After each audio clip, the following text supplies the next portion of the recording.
United.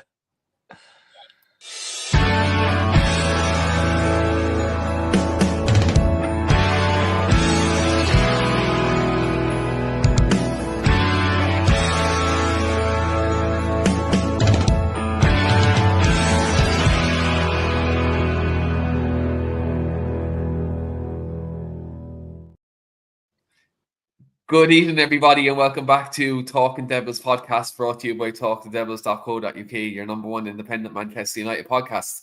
For anyone who just tuned in the last kind of half an hour, my apologies. I had severe technical issues, and it was completely my own error. Hopefully, Man United do not defend like that on Sunday. That's all I'll say.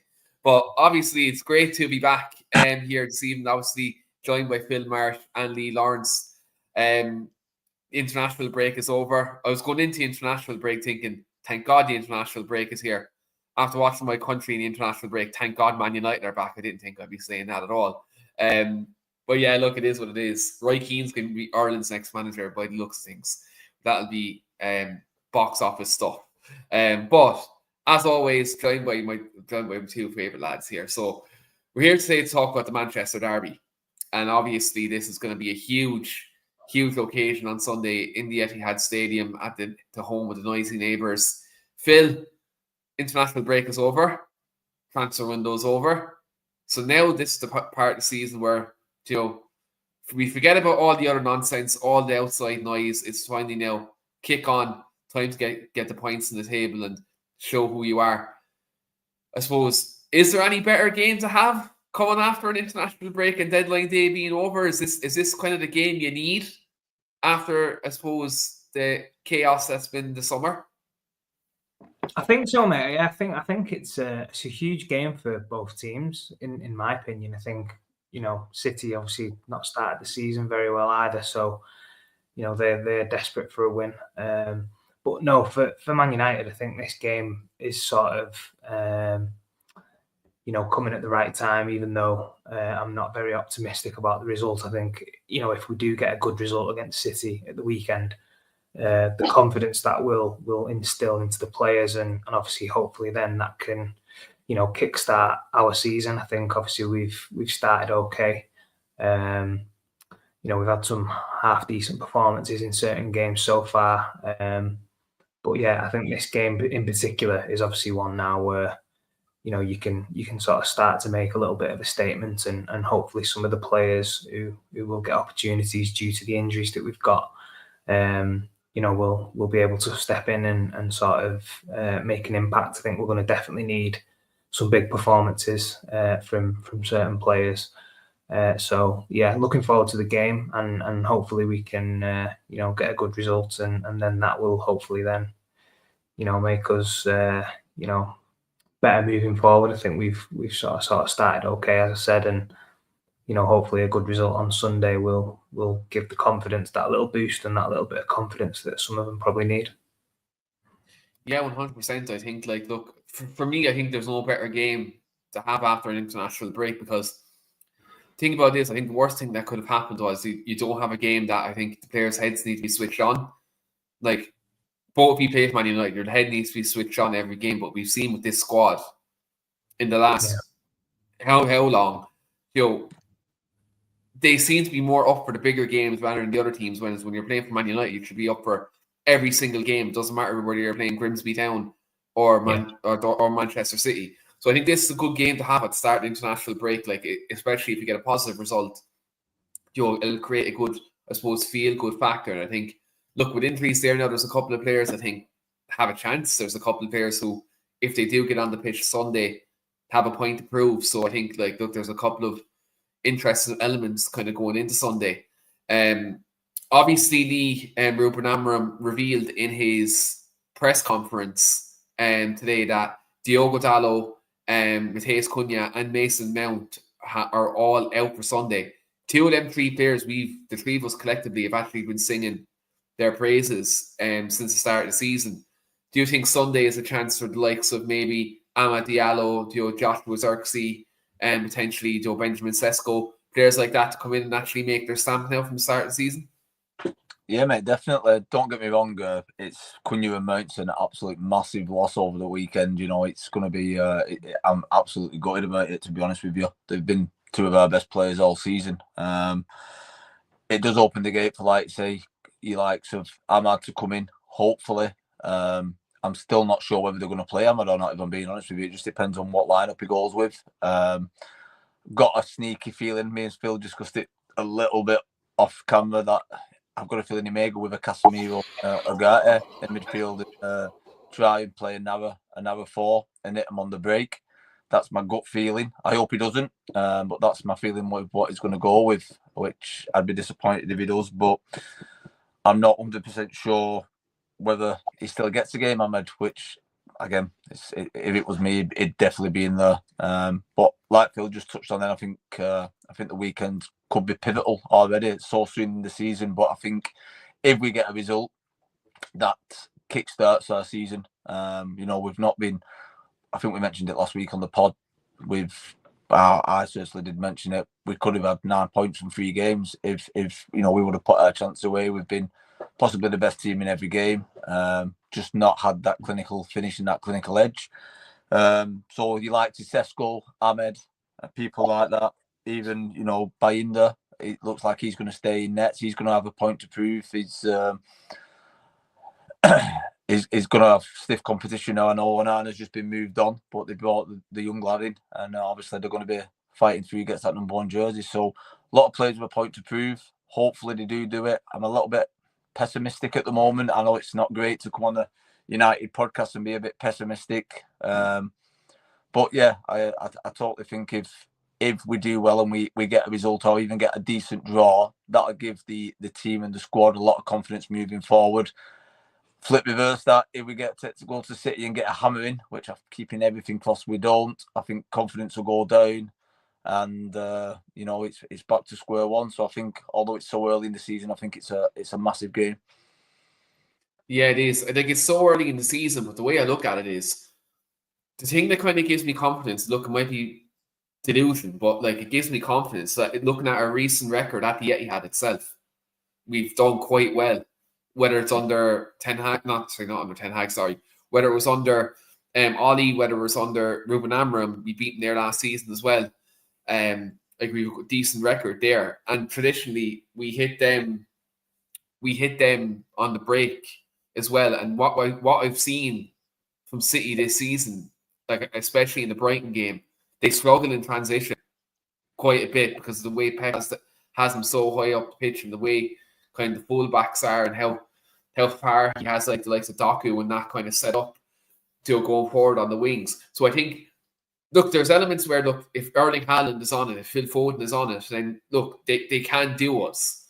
But since Ruben's coming in, the 2 games that Ruben Amorim has had against Man City as a Manchester United manager, we were the better team in both games. We won 1, drew 1. And not to mention, Ruben Amorim beat City 4-1 with Sporting Lisbon as well last year. So I think that them elements have to be taken into account. Is he knows how to I suppose, stifle a Pep team. And I feel like the way he sets up, it's actually this formation. This is probably one of the teams that actually suits because of the way Man City play. Whereas if you're playing a team like, for example, Brighton, you're playing a team like Brentford, Bournemouth, teams who are mad winning second balls and like love 50-50s. Man City are more slower tempo to keep possession, to wait for a moment to pop it inside and break you down that way. I think this actually game suits our formation more, as opposed to a game where it's balls to the wall, winning 50-50s, them types of games. So the way I look at it is, I think on paper it suits us. I think the way it's gone in the last 3-4 games, in terms of like the way Amorim is set up against them, and also just the way the results wise, that's where I have confidence, because it's more or less the same personnel that we've had. So yes, City have 1 or 2 new players, but they're really bad at the back. They're really bad at the back, and I think we can get them there. Yeah, I think it could be, just thinking about it, I think this could be like the ideal game for Sesko to probably start in. I think, with these attributes of his sort of pace and stuff, we need that threat in behind. I think obviously against City in previous years, and when we've done well there, we've always had that penetration in behind and players making runs. So I'm hoping that we can sort of give him a start and he can sort of reach the heights that we're all hoping. And this could be a great game for him to maybe come into and obviously get on side with the fans straight off the bat if he can maybe have a good game and get us a goal or two and obviously have a positive result. I think that'd be the ideal start really for somebody who's just come in with a big price tag and a bit of a point to prove. Yeah, I think the key to what I was thinking just before the podcast started was we'll probably not have the vast majority of possession, although I believe I had a little listen to Wayne's last podcast earlier on. The last game, I think it was more or less 50-50, but I think if looking at it, we're going away at City, we're probably going to struggle with possession. So I think the key to it really is, once we do get the ball, is keeping it nice and tidy, hitting them on the break. But that first pass from the defence is, break that press what we've got and hit them on the attack, get some fast players up there. I've heard talks of Bruno maybe possibly playing up in a free. I'd probably like to keep Bruno, probably drop back a little bit myself and probably put Ahmed up there. So when the ball does get put in transition, we've got 3 fast players up there who can hurt them on the attack. Now, my point with that was I was having a little think. Although I think De Ligt's done magnificently well this season, I don't know whether if it was myself I'd bring the likes of Maguire in because I do think he's probably for me a little bit better on the ball and he can probably break that line, that first line of attack and get us moving quicker. So I was just wondering what your thoughts are. Does Maguire come in, or do you think he sticks with the same back three of your old De Ligt and Shaw? Was that to me, Lee? I think either one. Yeah, go on. You know what? I think Maguire is better on the ball than De Ligt.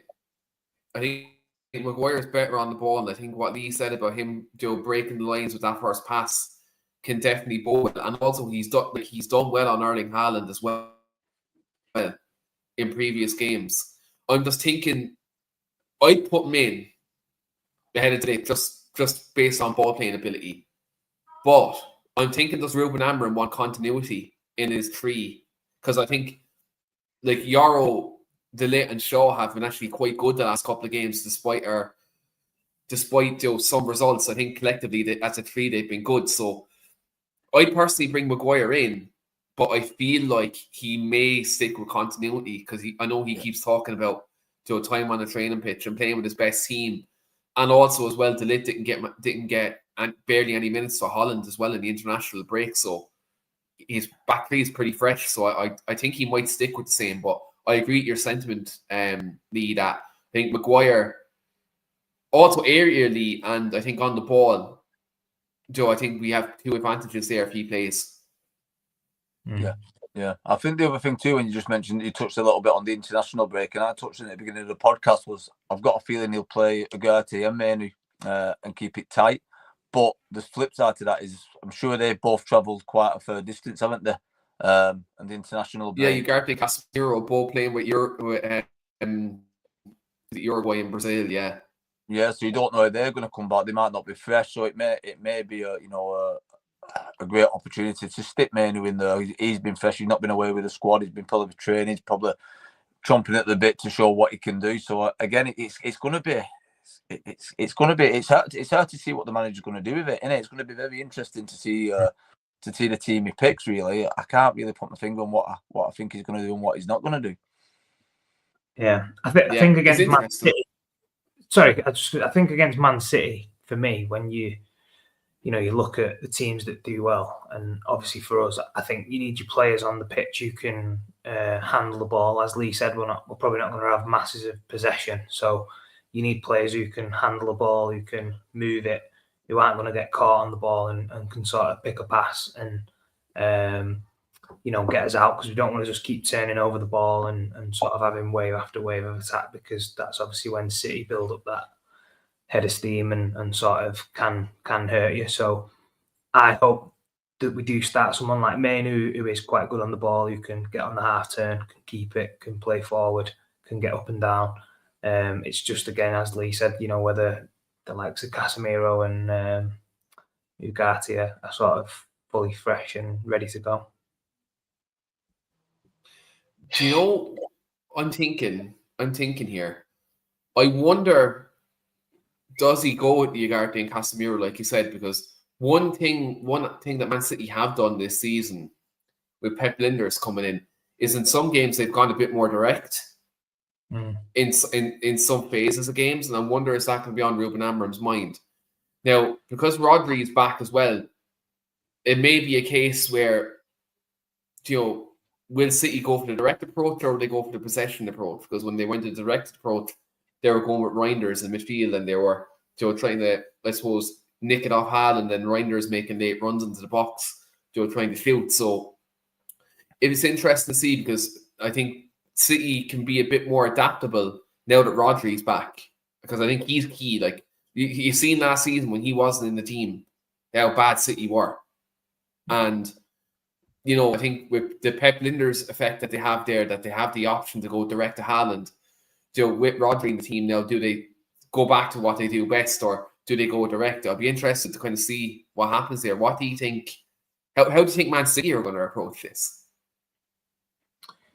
Yeah, it's an interesting one. I think, to be honest, now Man City are sort of in a bit of a transition themselves. We've sort of, you know, some of the players we've seen in the previous years. I don't really think they've got the real quality in the wide areas now. You know, when you look at previous years with like Mahrez and Sterling in his prime, and obviously when Foden was firing the other year. Now I think obviously some of the fringe players like Oscar Bob and people that have come in and obviously struggled a little bit to sort of, you know, hit the heights of what they've been used to. So they have had to sort of mix the style of play up a little bit to try and get Haaland into the game a little bit more and sort of, you know, create more chances.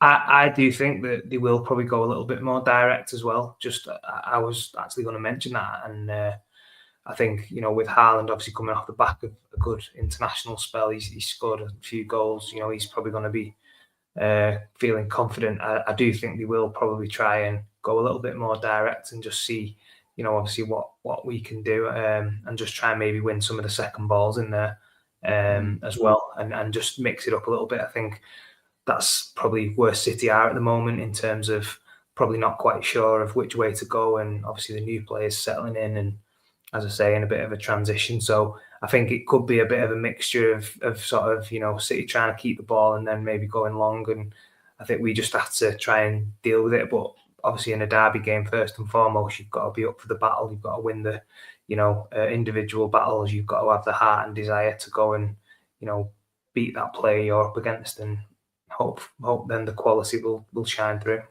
Yeah, I'm just a little worried myself. Just on the flip side of that, about fullbacks. Who does he play at right back and left back? You know what I mean? Dorgu's been in and out. Delors injured now. Again, can be brilliant one minute and absolutely terrible the minute after. Mazraoui, I believe, is back fit. Does he put Mazraoui in there, or does he put Ahmad back? You know, we've got, although the wingers aren't what they used to be, I think Doku's fit, isn't he? He can get at players, and if you're not in your game as a fullback against Doku, he'll skin you all day long. It's just his final ball what lets him down. But chances are he'll put probably 10, 15 fantastic crosses in, and Ireland will be on the end of them. So I'm a little bit worried in the fullback positions, if I'm being honest. At the weekend, I don't know what would be the best thing to do. As I say, Ahmad isn't genuinely a fullback. He's more of an attacking player. And then you've got your likes of Mazraoui, which I believe is a fullback and not a wing back. So that's where I'm getting a little bit touchy at the moment. My initial feeling, what he could do, like, he could go continuity and have Euros kind of right centre back, and then Mazraoui's right wing back to kind of, I suppose, solid up that right side. Yeah. You know, maybe to try lock down Doku, and Nouri's out actually as well, so they won't have a natural left back as well. So Guardiola will be left back. He also gets forward as well. My thought process is, with Dalot being out, it'll likely be Mazraoui right wing back, and you're on the right side, I suppose, lock down that left channel of Man City's. The other thing he could do, to, like, I suppose, lock down maybe their right side, is you could go Mazraoui as the right centre back. Maybe you go De Ligt then centre half, and then you put Lenny Yoro as the left centre back, and then you go Luke Shaw left wing back if his legs can handle it. Because obviously his delivery going forward would be great, but you just be worried about him getting injured if he plays wing back. Yeah, so it's interesting to see how Amram moves it around. I'm just a little worried. I've put that in a little bit of a formation what I looked at and toyed with the idea of Shaw going back to a wing back position, but I've knocked it out because I just don't know if his engine's there anymore to play wing back. It's a shame, like I say, on his day and when he's fit, he could have been one of England's greatest left backs for me for a long, long time. It's been unfortunate, obviously, with injury upon injury, and I just don't think his engine's there anymore to play wing back. I think he's more suited now to that back three position. Yeah, 100%. And it brings the question as well: what happens when Lisandro Martinez comes back? Because that's going to be a tough decision for Amram to make, because Lisandro Martinez is built for that left centre back role as well. But look, that's a conversation we're going to have at the end of October when he comes back. Phil, I'm wondering actually, like, everyone's saying this game is huge for Man United, and Man United need to get 3 points because Ruben Amorim is under pressure. Man City have also had a bad start to the season. Like, if you think, like, it's not unthinkable, but I think Man United have a chance on Sunday. Let's say Man United win on Sunday. That's great for us. That's a good feel-good factor for us. But Man City have obviously dropped a couple of points this season already, and if they lose to Man United at home, because of last season, does Pep actually, I know like he's done so much and he's won everything at Man City, but does there come a point where Pep Guardiola actually becomes under pressure at Man City if Man United to go ahead and take points off Manchester City this Sunday? I'm not sure. I think from probably some parts of the fan base, they might start to get a little bit disgruntled about, results. And obviously last year wasn't great, but I just think with Pep, he's probably got too much credit in the bank for what he's done in terms of, what he's won, what his CV is, and obviously, the way he sort of transformed the game, if you like. So I don't really think this game will sort of, determine what happens to him. I think obviously. What do you think? But do you think questions get asked if he loses this game? Yeah, 100%. I think, a lot of people were asking questions last year, and he sort of had the, injuries of sort of key players like Rodri to maybe fall back on. But yeah, certainly this season now, I think, obviously with the players that they've brought in, and obviously Rodri's back in the team and things like that, to start the season with sort of 3 defeats, if we beat him at the weekend, is certainly, nowhere near good enough for the quality and the sort of standards that City have set. So there definitely will be some questions being asked. However, I think, because of, what he's won in his time at the club, and obviously his reputation that he's got, I can't really see there being too much, criticism going his way. Although, this year, I have heard, people saying they've only had 3 weeks and they're still sort of in the pre-season stage at this moment in time. So, what City can do, they can go on massive runs of games where they win and sort of, catch up on other teams. So I wouldn't rule that out. Although for me, I do think that, as I said, they are in a bit of a transition period at the minute where, they've lost quite a lot of the core group of quality players who are maybe getting a little bit older or who have moved on, you likes of De Bruyne and stuff. So, maybe, this season could probably be one of the last we see Pep. If things don't go well, I think he might just sort of end up walking away if, City fall below the standards of sort of, the previous years and maybe just, qualify for the Champions League, let's say, and don't win a trophy. I think that could be, where Pep sort of thinks he's done all he can and maybe needs a fresh challenge. Yeah, 100%. The thing for me is, like you said, he has loads of credit in the bank from winning everything. But for me, the way I feel is, because he's done so much, can he take the team any further? I think that'd be the way I'd look at it. Like, Klopp at Liverpool recently, he was there for 9 years. He won the league. He won the Champions League. But I felt like in them last couple of years, even though they're in the midst of title races, I felt like Klopp probably couldn't take him any further. They probably needed a fresh mind. And we've seen where Arne Slot went in last season. He went in and he tweaked the style slightly, and it led to less burnout, and Liverpool won the league, you know? So it'd be interesting to see if, let's say, they did drop points. Like, as I said, it'd be 3 defeats already. You know, you can't lose that many more games between now and the end of the year to win the title. You know, I think that'd be the thing. So, like, I think that this is the media would tell you like this game is huge for Manchester United. I think it's just as big for City, if not even bigger, nearly for them, because like I feel like all the pressure is on them to win. I feel like the media will not give us a chance. I feel like a lot of pundits won't give us a chance. I think even maybe some of our fan base mightn't even do. It'd be 50-50. I've seen a lot of positivity on the timeline say that they feel, fans feel like we can get points. I feel like that too.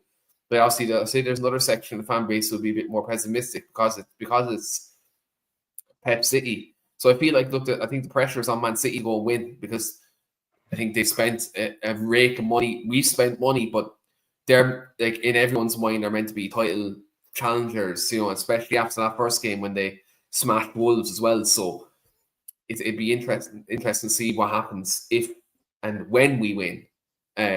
What happens. But Lee, I want to touch on, obviously, both of your experiences, yourself and Phil's experiences of derbies. Like, what's the mental preparation like leading up to a derby? Obviously it has all its X's and O's tactically, and you look at like their best players, etc. But what's the mental preparation like preparing for a Manchester derby? When we was growing up, and Phil will probably say the same, there is always a little bit of an edge in training.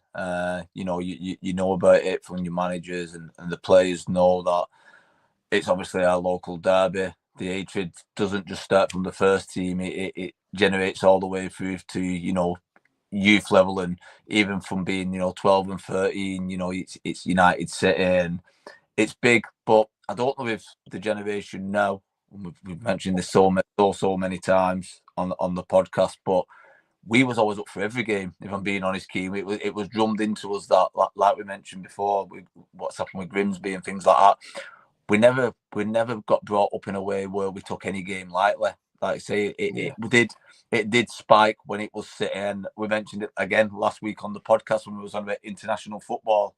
And obviously I touched on it that they just made me captain against Wales, and we had City in the reserves on the Saturday, and Les Kershaw come down and made sure I only played half a game. And because that was City, so it does show that there is that rivalry, even away from the first team, and there's that pride if you win, and that bragging rights over your win. And don't forget, when you're growing up and the lads at City, you actually know them. You've grown up with them.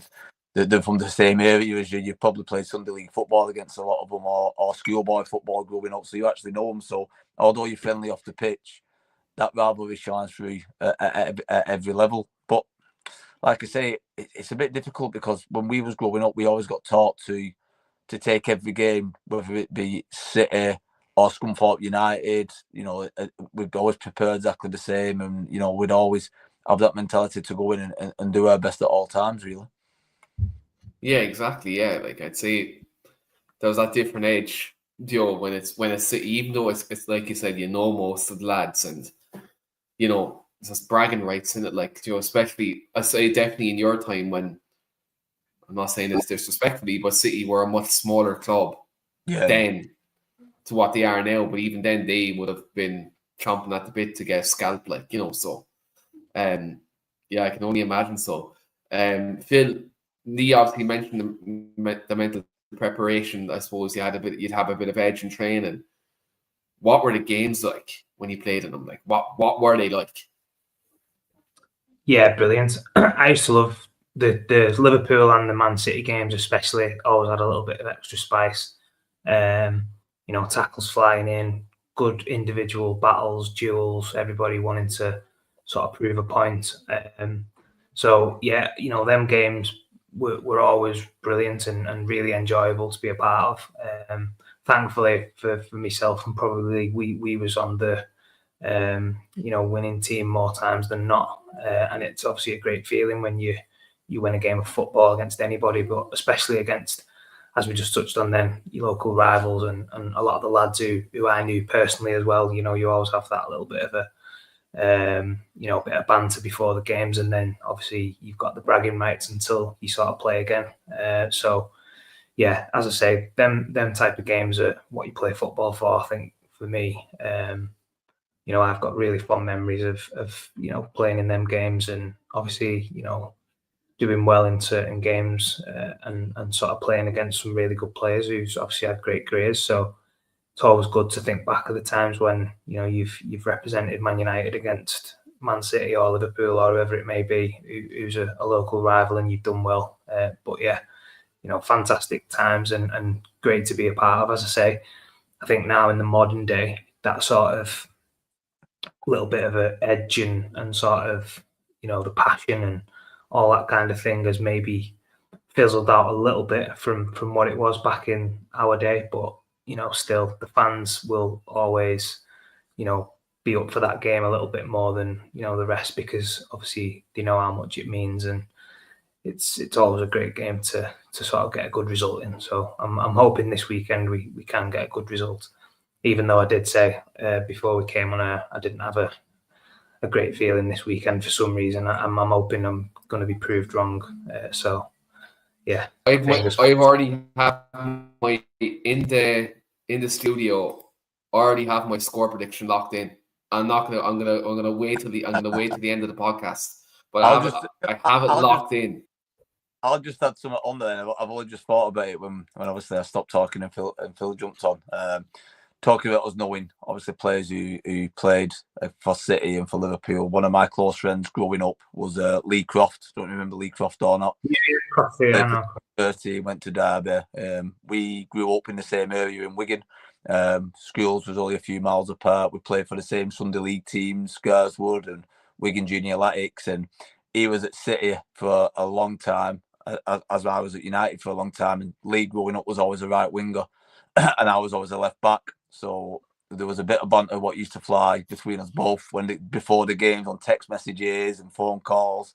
And we used to wind each other up somewhat rotten. Every one of us won or they won, and it was great times. When you look back, it's just come back to me now. Me and Crofty used to rip each bits about the games and stuff like that. But yeah, it was looking back now. It was great memories and great times. And like I say, it was just a nice memory. What popped back up with me and Crofty years ago, having a bit of banter between the games. What players, Lee, was? And I was just trying to think then of some of the lads I played against at City. So the lads who I used to play against was sort of Mika Richards, Nader Mainoo, Steve Ireland, Adam Johnson, Michael Johnson, Trippier, I think was maybe around that age. So they had really good player. Remember, I think his name was Schumacher. Stephen Schumacher. Schumacher. I think he captain of England for all the way through the youth stages. He was a real good player. I don't know what happened to him, to be honest, mate, because he was a quality player at the time. Yeah, they had the big unit as well. Who used to play up front. Yeah, I'm trying to think. Ishmael Miller, do you remember? That's it. Yeah. He was a handful. They had some good players, mate. I know. I wish I should have digged it out. I've got a team sheet we played. It was like half reserves in our first team on both clubs. I'll have to try and dig it out and get it on the podcast. Yeah. They had some great names, and I just can't. It's been probably 10 years since I've seen the team sheet, but it was with some great names on there, and we had some good players. I think we had Ollie playing for us, and we had Jemba, Ballion, if I remember rightly, Wes Brown, John O'Shea, and I think we beat them something like 4-5. We're not Altrincham, and we absolutely. And on paper, their team was probably better than ours at the time, and we mullered them. Yeah. But like I said, back in our day, we was always known as it was probably more United and Liverpool. What was a bigger rivalry? What I think it being United. Yeah. And was Giuseppe Rossi on your team, Phil? Was he? Yeah. Rossi was my age group, so I played up front with Rossi quite a lot, or out wide, and he'd be up front. So yeah, Rossi was. absolutely brilliant. Considering how small he was as well, the technical ability he had, and obviously his touch and the way he sort of glided around was brilliant. And he was really strong considering how small he was. He was top level. He was one of the best strikers. To be fair, I'd say I played with at United in terms of all round game. He was superb. At the time, if you remember, Phil, we had Giuseppe Rossi come over for a while, and we had Gerard Piqué playing at centre back, and I would have always thought, at that time, that Giuseppe Rossi would have gone on to have a better career at the time than Gerard Piqué. Giuseppe was different gravy. I'm very, very surprised he didn't get more chances within the first team, because he's one guy who I would have thought would have, out the lot of us, would have a chance of making it at United. To be honest, I just mentioned it, and I think because of his size, in terms of like at the top level, in terms of going into the first team, maybe because he was so small, I think you have to be sort of exceptional, don't you? Do you know what I mean? Players of his size and sort of stature, there's not that many really who's made it at the top level consistently. You can only think of maybe 2 or 3, like Zola in the Prem, who was, pretty similar in terms of his, technical ability and stuff, but. He was probably one of the best players I've played with in the academy to the reserve sort of thing. Yeah, definitely.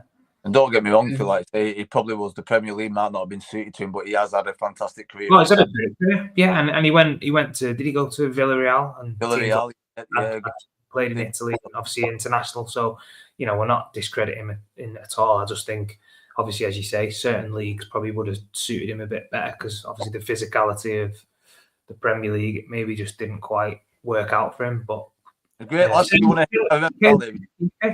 Piqué had to move because the physicality of the Premier League, he was getting bullied every in the reserves. Like, obviously he was a great player and technically he was top notch, but you've seen it firsthand as well. The physicality, some games he was getting bullied because he didn't have that sort of built into him, whereas the English players are win the battle first, and then the sort of technical side comes out second. So I think obviously going over to Spain suited him a lot more, because it's all more technical and you get a bit more time on the ball, and there's not as many players who want to have a physical battle, really. So yeah. I just touched on that point, if you remember, and he was a great player. I'm not discrediting him at all. Mark Howard was keeping Gerard Piqué out the squad at the time. You would have always thought that Mark probably would have gone on to have more chances than Gerard at the time, but fair play to both of them, you know what I mean? They noticed that it didn't suit them over in the Premier League. They moved on, and obviously captain of Spain for all them years, it's for me, it's a pleasure. It's an absolute pleasure to watch lads who you've grown up with, and both of them who we've just mentioned there, and I'm sure you'll agree with me, Phil, Giuseppe and Gerard, they were good lads. They were nice lads, you know what I mean? They were pleasant, really nice, down to earth lads. And there was when you look back, it was a pleasure to play with them, really, wasn't it? Yeah, 100%, mate. Yeah, both great lads, both really good players, and obviously found their teams that was more suited to them and had great careers. So fair play to them. I think Gerard Piqué won in life when he left United, because he went to Barcelona, he won everything, got married to Shakira and a whole lot. Like he really won the jackpot when he left United after that. I don't know if he pulled that one off, by the way, Shakira. How he pulled that one off, I've not got a clue.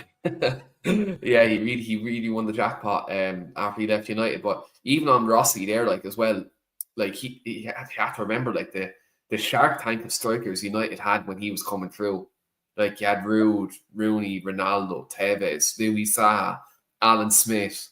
Jesus Christ, like, at the time, if you look at, like, over that couple of year period, the strikers we actually had. Henrik Larsson as well was even there on a short-term loan as well. I used to live in digs with two guys. One was called Mads Tim and one was called Bojan Djordjic, and I lived with them for a couple of years up in Manchester. And you look back now, and on their day, I think they both have a good chance of starting for United now in the squad that's there now. I genuinely think Mads Tim and Bojan would have had a decent shot at starting every game for United as it is now. So that just shows the quality what was there, what people was up against, you know what I mean? I think it was virtually impossible. Like, every position was like literally littered with, international superstars. Yeah. For me, like, as a striker, you've got 4 world-class strikers, and then even the ones that were sort of after that were getting filtered down playing in the reserves with me. So you likes of Bellion and obviously Sahar at times, Alan Smith. You know, lads who even Ollie was playing in the reserves quite a bit because, you know, he couldn't even get a run of games. So it's so difficult as a young player when you sort of competing against the likes of them caliber of players. And even for you, like in your positions, you know, like think of the left backs who were there at the time, like Heinzer and Evra. I was just going to say, I just got my first team squad number. I think it was Danny Pugh what had moved on. He was probably just a little bit in the pecking order before me, and he moved on. We won the FAU Cup. I just got my first team squad number. I thought, there we go, there's my chance. And I think about a week later, he signed Gabriel Heinzer, and I was like, no, why have you signed him? Jesus Christ, I've no chance. Yeah. That's what I mean. Every time you thought you had a little bit of a sniff, they'd sign someone next level. You're like, oh, well, there's another one to the list. Back in the reserves again. Yeah. It's mad. It's absolutely crazy. And then like you mentioned, you players like John O'Shea then who he's the backup right back, the backup centre back, the backup left back, the backup centre mid. Like we had so many like players, utility players at the time as well, where they had a squad number, but they could literally do a job in multiple different positions. I think that's where Fergie's like squad like recruitment was brilliant, because he not only got like really good players, but he got the right characters in. Like, I'm going back with what Phil's point then, when you look at the reserve teams, and I'm sure you've still got all your team sheets, Phil, and I've got a load knocking about here. You look at the teams he was playing in the reserves week in, week out, and I swear to God, the majority of them teams with who he had in could survive in the Premier League. I genuinely think now we would survive, because like Wes was playing with us, Shazy was playing with us, Darren Fletcher was playing with us, Ollie was there, you know what I mean, David Belly and Jemba. There was all players what couldn't get a game, couldn't even get in the squad, and dropped playing in reserve team football. And you look at that team now and you think, Jesus Christ, you know, that's some squad when you're playing in that, isn't it, in reserves? Yeah, and to be honest, even when you play in like opposition teams, like you're playing against lads who are maybe coming back from injuries, lads who are, you know, can't get a game in the first team, maybe want to get a move and aren't playing or out of favour. And every week you're playing it. So even if you, like, I remember playing Blackburn Rovers or something like that, and they had like two guys playing. They had, you know, world class players who you think playing every week in the first team, and then they're knocking a game out at Altrincham or Hyde, you know, in the reserves. Yeah, you don't normally get that, I don't think, with the 21s, do you? Because obviously the reserves was open age, wasn't it? You could play at any age you wanted to, but I think with the 21s, it's more of an age thing, isn't it, now than we used to. You're to. allowed. I know the rule a couple of years ago. You're allowed like one or two overage players to play in the 21s. Like I remember Victor Valdez a couple of years ago when he was at the club. He was playing in goal for reserves most weeks. And then when players are coming back from injury now, I think one or two of them play. I'm unsure now on what the rules are now for the Premier League 2, if official rules are now, but they're only a few short years ago, you're allowed like one or two overage players. Yeah. Don't forget in our reserve team too, Phil, there's another one where Tom Eaton was our goalkeeper. You know what I mean? Still at United. A great centre back, Paul McShane, absolute legend. Yeah. Centre back, you know what I mean? It's, you look back at the players. Johnny Evans, Simo, Gibbo, Phil Bardsley, great player. You know what I mean? There's some fantastic. Kevin Richardson, you know what I mean? There's the players playing with at the time. You look back, there's some fantastic players in there, weren't there? Yeah, quality, mate. You're crying out for that now. Like if you look at our current squad, like that's the only thing I think. That's the only sort of obviously thing I think back to. If we'd have had our time maybe slightly different and we'd have been in the here and now, so many more of us would have got more opportunities to play first football. It was just because the time we grew up, and obviously when we was coming through, just obviously mentioned it there, the quality of players was sort of like a conveyor belt. Not only in the first team, all the reserve team players were probably good enough to be playing, you know, certainly getting the odd game here and there, even if it was in the Carabao Cup or whatever it may be. You know, nowadays there's probably 70-80% of them lads who were there would be playing in the first team now, I think. Yeah, just based on ability, you know, drive, you know, passion, and sort of, you know, the understanding of what the expectations are playing for United. You'd have been playing just based on that. Do you know what I mean? Yeah. It's just different now because of obviously how football's changed and the money and all that kind of thing. But that's one thing I sort of sometimes, because people say to me like, oh, you know, when they're talking about your time at United, I wouldn't change it, because obviously we was lucky to be, you know, at the club at such a great period of time. We've been sort of, you know, rubbing shoulders with some of the best players to ever play the game, and you know, you've you know, been lucky enough to experience that for as long as we did. I just sometimes think that, yeah, you're probably right. If we had been, you know, at the club maybe, you know, 10, 15 years later than we was, nowadays you'd probably be getting, you know, a lot more opportunities and a lot more chance to sort of establish yourself and, you know, have a probably proper run of games where you can show what you're about and, you know, get the time to really stamp your authority on. Obviously, you know, being a first team player, it's just so difficult back in the day, because I say there was so many players who were, you know, worthy of playing. It was just difficult to get in there. I agree, mate, 100%.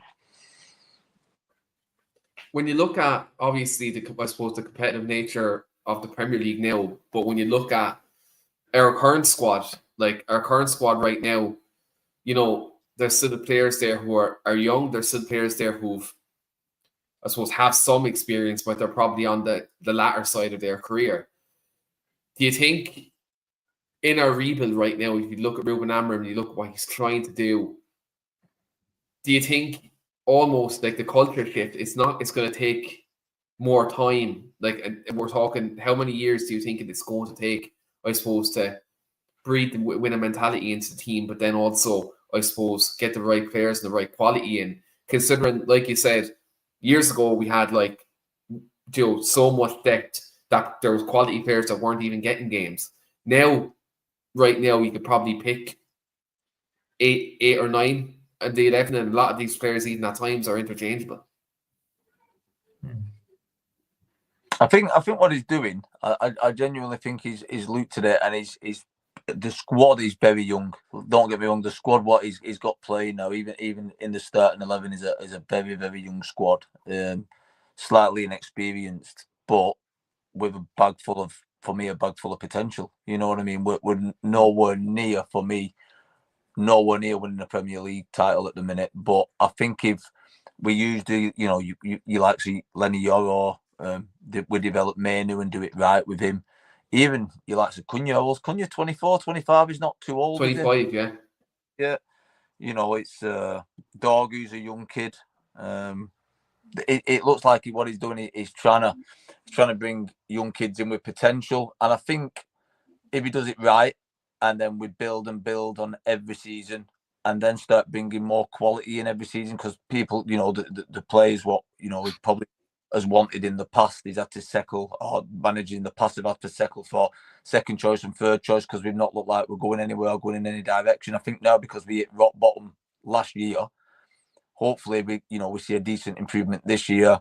We see some of the young kids improving, and we're bringing a little bit more quality. I think Mbeumo and Cunha, fantastic signings for what we need just right now, for where we are.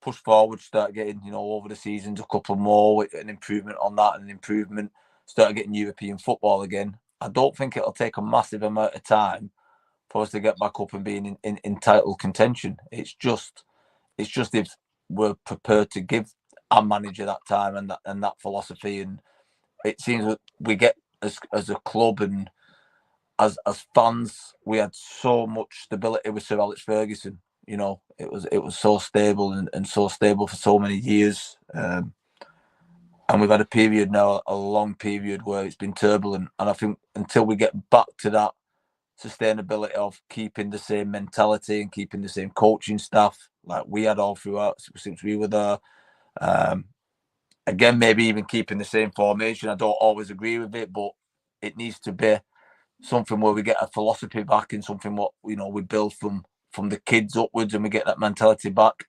Then I think if we can keep to that, we won't be a million miles off in the next 4 or 5 years. That's just my opinion.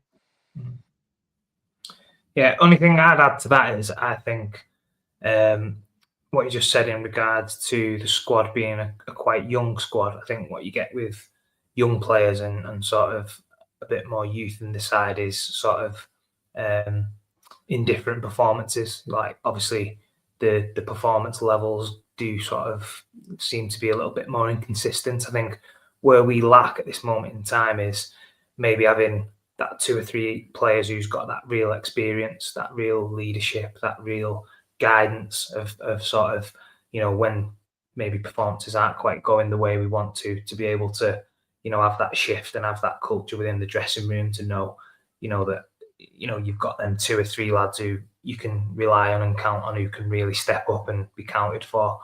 Again, we touch on when we was at the club, how many leaders did we have in them dressing rooms, not just at the first team level as well. Every dressing room you went into, there was 4 or 5 lads who was, leaders on and off the pitch, would make sure everything was sorted. If there was any issues, it'd get sorted with. I think in the current game, there's too much outside the game, if you know what I mean, that's going on, that's distractions, that's, not keeping the sort of lads on the straight and narrow and trying to focus on what the main objectives are really of being a professional footballer. So I think as long as, we keep, adding to the squad, the recruitment starts to be better. For me, I just think we need maybe 2 or 3 quality players who've got that little bit of experience, that little bit of streetwise, that little bit of guidance for some of these younger players to just try and, keep some of them, sort of on the right track, because we've seen in sort of previous years with certain players and certain, players that we've signed, they've not worked out. And I think a lot of that is down to, not having great role models or, having the right sort of people around them, if you like, to sort of keep them, head in the game, if you know what I mean. Because as I say, nowadays, I don't envy some of these players because there's that much going on. It's difficult at times probably to stay focused. But as a professional footballer, you're representing Man United, you should be, doing all these basics and doing all these things, second nature. It shouldn't be, a chore to sort of go out and represent the club and sort of do the right things, where it seems to some of these players it is. So yeah, that would be my only sort of maybe a little bit of a gripe, or something that we could maybe, look to improve moving forward, to add to the work that Amarin's obviously already started doing. Yeah, just thinking about that, Phil. I've just looked at my team there. Imagine this current team, if, like I said, we had the experience of just a decent spine, like a world-class spine, so a world-class goalkeeper. Say we had Van Dijk at the back as a centre-back, yeah?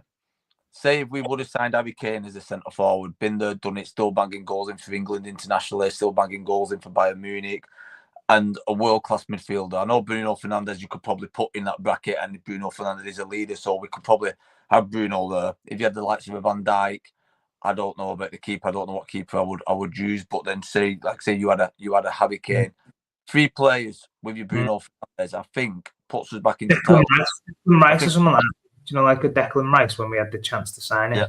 Yeah. I think if you sign them 2 or 3 players, that makes a massive difference in the overall output of the team, because of what they add to the team. The professional. I genuinely think your 3 world-class players with experience of getting back into title contention, I reckon, if you can put it there in the spine, I reckon we wouldn't be far off. It's attracting them players from last year. That's what my point was. If we can build every year, then hopefully we start attracting players like that again, because they can see the vision of it, if you understand what I mean. And it's the right characters as well. You want them players, not just for their ability, but what they bring to the dressing room and what they'll, rub off on with, some of the younger players. And obviously you've seen their professionalism, their attitudes, the way they conduct themselves on and off the pitch. That all, goes into the melting pot of what breeds success on and off the pitch. Do you know what I mean? Definitely. We had a fantastic group of players, technically, brilliant, fantastic players, but they also knew, the other side of that, you've got to stay switched on, you've got to represent the club. You can't be, doing, all these other things that are gonna, take your eye off the ball and lead you down wrong paths and down, different rabbit holes. So you've got to make sure your recruitment is spot on, not just for the playing side. It's both on and off the pitch as well. Yeah, and do you know what? I think for us as a club, I think we need to whatever else, because I think we're going in the right direction in terms of the back line and the forward line. I think we're going in that right direction in recruitment that way. But until we sort out that midfield, we can, we can forget about, whatever big trophies. Like I'm talking about the few big ones, Premier League and Champions League. I feel like until that midfield gets sorted out, for me, I feel like we're still gonna be time off because, like, whether it's a 4 at the back or 3 at the back, if we have the same type of midfielders, let's say that we currently have on the books now, sustained title challenges, I don't think are in the near future. But like you said, if you get 1 or 2 in that can sort that out, and then then you add the luxury players in, then once you have the spine sorted out, then you can look at challenging for titles. And look, ideally, I'd love to be sitting here and I'd love to say, we can challenge for them yet. And I feel like you said, I think we're a few years away from that yet. But if we keep going the current trajectory of the way the recruitment's going, then we can, I suppose, challenge for titles again. But it's still a long ways off, I think, at the moment. But, it's a pity. It was a shit situation that we ended up, not getting through against Grimsby, because I felt like the Carabao Cup and FA Cup were attainable this season. But unfortunately, only one of them is now. But on that, we are going to get started 11 and score predictions. So I'll go to you first. What would be your predicted 11? Like, what would be the team you go with on Sunday? So I think obviously Bayern will start in net. I think the back three, as we said, will probably stay the same. The continuity, and as you say, I think they have done quite well. Even though Maguire would have been a good shout, really, for sort of trying to play out and break the lines. I think he will stick with that back three. I think Dorgu on the left. I think Mazraoui will probably come in. I think obviously, did he play any games internationally over the break, or was he just training? I'm unsure if he was in with Morocco for the international break. Yeah, sure. I mean, to be fair, I don't think we've got much other options really, other than putting him in. I think he is a good player on his day, and I think, as you said before, that will sort of hopefully make that right side a little bit more solid. Yeah, I think it's going to be interesting, the midfield situation. I think dependent on whether the players who've been to the South America or whatever, the Casemiros and Ugatis, if they're both fit, I think he may start them two, and then potentially, I mean, I hope he goes with Sesko up front, but I think did someone say before, he was saying about Bruno playing higher up and playing in the middle. So yeah, I think if that does pan out where Bruno plays higher, I think hopefully Mainoo will start as well in the midfield, and then Mbeumo and Ahmad. I think that'll be the team for me. I think, for me, I'm hoping that we go Sesko. I hope this is a good opportunity for him to start and to, use his attributes that we've seen in previous, games and in the German league. I think he's got real pace. I think this is a good game for him to sort of start and stretch the pitch. So I would hope he would go with him. But obviously, if Bruno's going to be starting up there, then I think it'll be someone who maybe comes on off the bench as a bit of an impact player if we're sort of drawing, or if we need a goal maybe late on. Lee, do you find anything different to fill in your 11? Little bit different. I think he sticks with the back three. I think he's already said Bayinda starting in net anyway, hasn't he? I would have liked to. Yeah, he said that in the presser today. Yeah. Yeah, to be fair, I'm a fan of putting you in the deep end and seeing if you can swim. So I'd have started the new lad personally, just to see what he's about. But he's already said he's going to start with Bayinda, so we know that's there. I think he sticks with the back three. I think he sticks with Delete, although I'd have swapped Maguire out for Delete, if I'm being honest. And again, nothing against Delete. He's had a great season so far. I think he's been one of our better players. I even toyed with the idea of dropping Lenny Yoro, which again I don't want to say, but I just thought with the experience of Delete and Maguire and Shaw, they might have gone with that. But I'm a little bit worried about pace at the back if he went with them three. So I think it's going to be Yoro, Delete, and Shaw. I think this is what he'll go with. I think he's going to play Casemiro, and I think he's going to play Ugarte. I think he's going to go more like a 3-4-3 myself. I think he's going to try and tighten it up a little bit and play more of a 3-4-3, especially out of possession. So I've gone for Ahmad on the right wing back, Dorgu left wing back. I don't think we've got much choice there with Dorgu, but to play him, he's not give Leon a chance yet, so he's not gonna try that against City. I don't think Diego Leon. Yeah, not a chance. I don't think so. No. I'd like to see him, to be fair. I keep hoping he gives him 15-20 minutes so I can have a look at him. It's obviously a position where I've played, and on the videos what I've seen, he looks like a real exciting prospect. That's really good going forward on the ball. He looks good tackler. He looks like he's got all the attributes to be a real good wing back, but not seen nothing of him yet. But again, I think Dorgu comes in, and then for me, you've got to start Sesko. It's big boy time now. You've had that training time with us. You've been blooded in a little bit now. I think it's time you put the shirt on and let's see what you can do. And I think Mbeumo and Bruno start just behind him in the three. Nice. My team I picked, I kind of went with what I want to go with rather than what Amram is, because I feel like the continuity, the back three, I think he's what he's going to go with. But personally, Lee, I'm on the same boat as you. I think throw Lamins in straight away because you need a litmus test, and I feel like the Manchester Derby is no better litmus test straight away. Because we the thing about it is, it's not like we paid 60-70 million for the lad. We paid 18 million for him. So I think the Derby is a good game to throw him into. I know people might disagree, but I feel like this would be a right game to be that litmus test to see if he is about it. My back three, then I'm gonna what I would go with, not with what Amram is gonna go with, but I'm gonna go Mazraoui right centre back. I'm gonna go De Ligt at the middle of that three, and then Lenny Oro at the left. He had very good spells last season in that left centre back role. So I go Lenny at the left at three, and then my two wing backs then would be Ahmad and Luke Shaw. Again, he's not. I feel like you wouldn't trust Luke Shaw to play wing back, but if he is because he is after slimming down and he looks lean, and if he's able to go one game left wing back, I'd like for him to play left wing back in this game, because if we're going to provide Sesko with service or whoever's up front with service, Luke Shaw from the wing with his delivery would be key. Then my two in the middle of the park then were Ugarte and Kobbie Mainoo. I feel like you can use Casemiro later in the game when everyone else is a bit more tired. I feel like you play him from the start. We see how he gets after 60-70 minutes. So I'd go Ugarte and Kobbie Mainoo. And then my front three then was Brian Mbeumo, Bruno Fernandes, and Benjamin Sesko, with Joshua Zirkzee, I think, being key off the bench in the second half.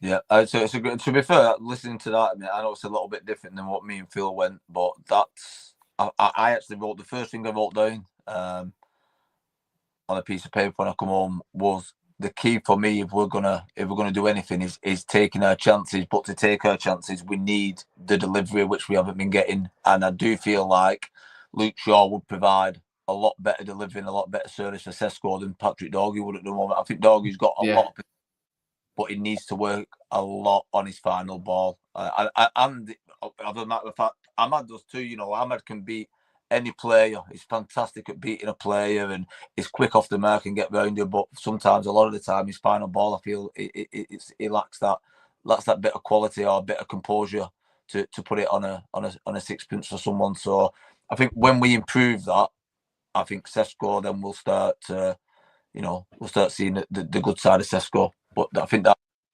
it's a great show with Luke Shaw. Just hope if that would happen, he'd have the engine to do it. Yeah, even if you had done it for the first 60-70 minutes and you bring on Dorgu with his explosiveness, then you could go with that. But I don't see Luke Shaw playing left wing back, even though personally I'd like to see it myself. On that note, then, because look, I'm conscious we were late starting because of my technical issues, so I'm not going to keep you too much longer, lads. We're gonna lock in our score predictions for Sunday. I'll come to you first, Phil. What's your score prediction for Sunday's game?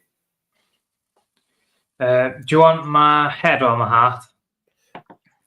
It's up to you, because this is a competition between the three of us. I'm gonna go 2-1. To Man United, yeah. 2-1. No, I'm going to go 2-1 to Man City. I've got a bad feeling, and I think 2-1 is sort of like me toning it down a little bit. I don't know why. I just have a bad feeling. I'm hoping I'm proved wrong. If I lose this week, I'll happily lose, and I'd love to see us pick up 3 points. I just don't know. I just can't go against my sort of gut feeling. What your head's telling you, yeah. Yeah, and as you've said, there's a lot of reasons why we could do well this weekend, and I'm hoping that they all come to fruition. But yeah, I don't know. I've just got a feeling inside of me that's just saying it's going to be a long day for us on Sunday. But as I say, I'm happy to be proved wrong. Hopefully you're wrong. And again, that's nothing personal. I just hope you're wrong because I couldn't take a defeat. I could not take a defeat on Sunday. Lee, have you gone the City win, or have you gone United, or have you gone a draw? So I'm going to go 6-0 United. Sesko to Bangan hat-trick in Ugarte to on it March. No, to be fair, mate, I'm going to have to go. I'll be deadly honest. I went 2-1, 2-2 City. If I'm being honest, I hate to say it. We both mentioned it before on the podcast, didn't we? Before we started, we had a bit of a win. I'm not going to go 2-1 because obviously it's a competition. So I'm going to try and be a bit more positive, and I'm going to go for a 2-2 draw. So Lee's gone at Desmond with a 2-2 there. Yeah. Lock that in there now. To be fair, I'd be happy. If we get a draw away at City, I would be happy. Yeah, bang on. It would be a good result for us anyway. We're saying that now, I suppose, without hindsight of the match, but I think right now you take a point at the Etihad. Right now you would. Delusionally, I'm going to Man United win. I look at our recent record at the Etihad. We've done quite well there. We actually tend to do better there in recent times than Old Trafford in these derbies. So I'm going to go with a 3-2 Man United win. The second week running, I'm going to go 3-2 United.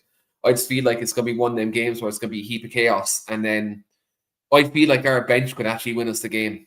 So the likes of Joshua Zirkzee, maybe potentially if Ahmad doesn't start, Ahmad coming off the bench would be the Diallo derby, part 2 potentially. But they're locked in on screen now. I can't backtrack on my score prediction. So if I'm wrong, I know City fans, if they're watching on this on Facebook or YouTube, or if they're watching on Twitter, they can come for me. But if not, if I'm right, you better stay silent, lads. But yeah, look, we've a 2-2, a 2-1, and a 3-2. With all these goals, we're getting a little draw Sunday, lads. I know. I was going to say at least one of us will get some points then this week because we've covered all bases, haven't we? Yeah. We've got a win, a draw, and a loss. So at least one of us will get some points at some point. Someone's getting bragging rights next week, aren't we? Let's be honest. Yeah.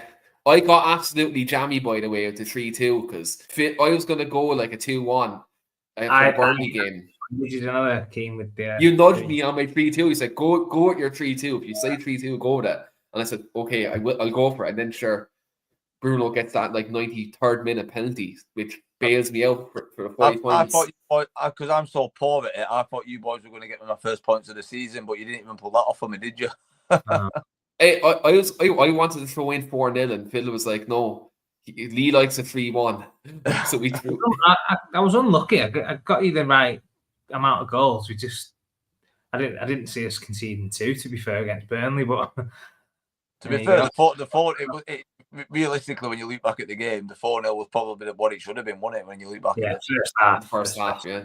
First half was, don't know how it wasn't more than what it was, but that's Man United for you these days, though. But on that note, we are going to wrap up, and thanks very much for Lee coming on as always. As well, make sure if you're watching on YouTube that you are liking and you're subscribing as well. Obviously, we'll be back Monday with the Paul Parker podcast as always, and then the Tactics podcast on Tuesday, and then we'll be back next Thursday as well. And it's mad, European football is back, and we won't be talking about any Man United games in Europe. It's absolutely painful. I'd love to be sitting down here talking about Champions League games with the boys, but we'll hopefully have that next season. Fingers crossed, and touch wood and all that crack. But do subscribe also on Spotify and all the other audio platforms, and do give 5-star rating on there as well. But cheers to the lads for coming on. Hopefully we get 3 points on Sunday and send them noisy neighbours home crying. Until then, until later, lads. See you later.